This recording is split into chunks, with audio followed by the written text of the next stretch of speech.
When I was writing Crazy Love, it actually started with a different title.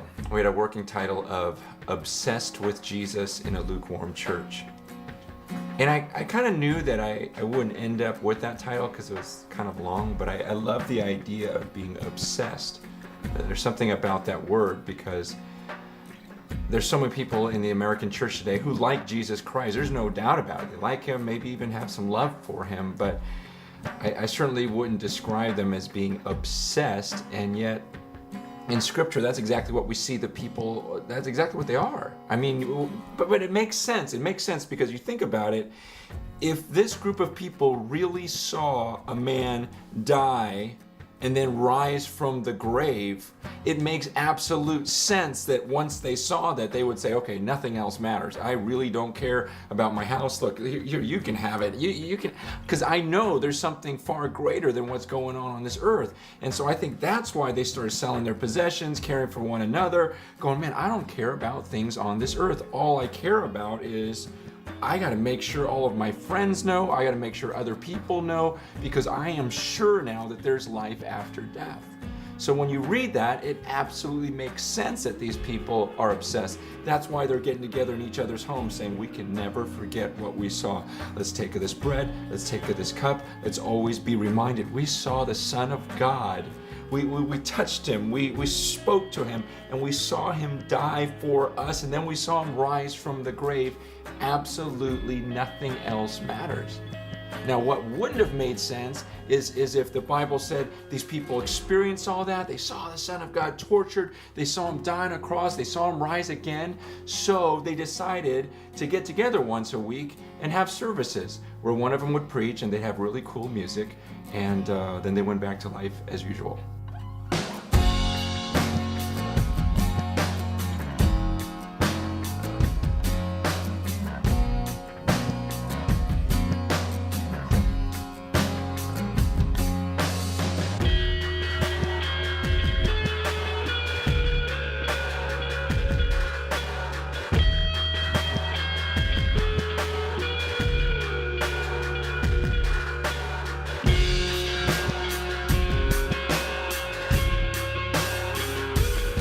A lot of times when we read that passage in Acts and we hear about the first church, I know at least I did, I thought, man, that would have been so fun to be a part of a movement like that. So exciting, I should say, because people are selling everything, giving everything away. But I think in the back of our minds we think, well, that really can't happen in our culture.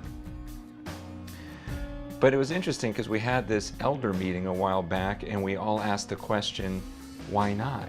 I mean, why wouldn't we do it? I mean, since when does the culture dictate the way we live? Shouldn't we try to live biblically? And as we looked at that passage more, we said, you know what? It seems like that was something new in their culture as well. Otherwise, why did they put it there? You know, they began to sell their possessions and care for one another because they were so focused on the mission, they didn't really care about their stuff. And we started thinking, you know, that's the way we ought to be. And it was the coolest time because the elders started saying to one another, wait, then why do I have life insurance?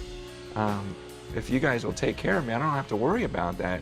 And we started looking at one another and saying, look, you know what, if anything happens to you, I would take care of your kids as though they were my own. My money's your money. This is the way we ought to live.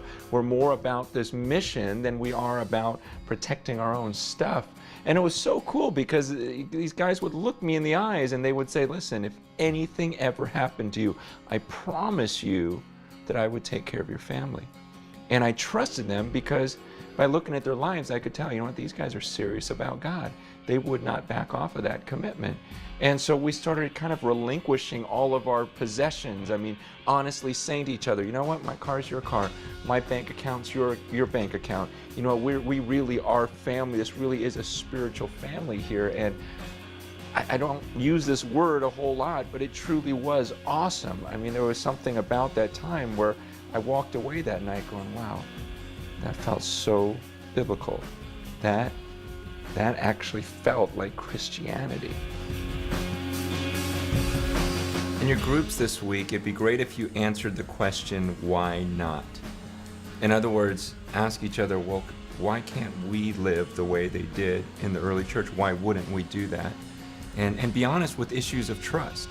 because it takes tremendous trust to live that way, that others will actually follow through in their commitments to you. I mean, even in the early church, there was a sense of accountability. I mean, there were still guidelines where people said, look, if a man does not work, let him not eat. So it wasn't like a bunch of freeloaders, but it was a group of people that were all so committed to the mission that they weren't consumed with some of the things that we get consumed with. So in your groups, I guess it'd be great if it would be a time where you commit to one another and say, okay, are we really going to live this out? Because the truth is to live out biblical Christianity in the American church, that's a very difficult thing. And you really need each other for that. You need to hold each other accountable in these areas and say, look, we got to keep living this way, because otherwise you'll just fall into the pattern of the church. So maybe you take some time to just affirm your commitments to one another of how badly do we want this mission, and are we willing to live this way?